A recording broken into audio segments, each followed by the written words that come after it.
สวัสดีค่ะอีน้องก็มาเสนอข่าวในจอยเดลประคาสุขใจแล้วคุณแม่จะลองมางามาขาเพชรผักขายเดลก็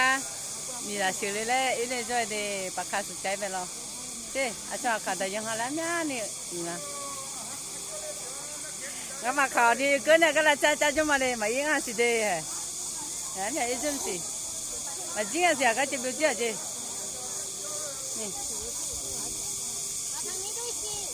มาทางนี้ด้วยสิมาเดี๋ยวมายังจ้ะอาจารย์ขาลาตาเลยนะกุญจเลยมาตรงนั้นสิอ่ะนู่นมาลูกคนละเจ้าอาจิละจ้าเนี่ยอีมังกันเลยอาชอบกับผู้เอ๋ไปเลยเราได้ขยี้ดิมาแล้วละ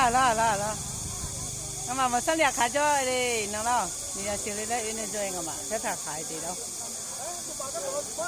ก็โดยสิน้องมาตัวมา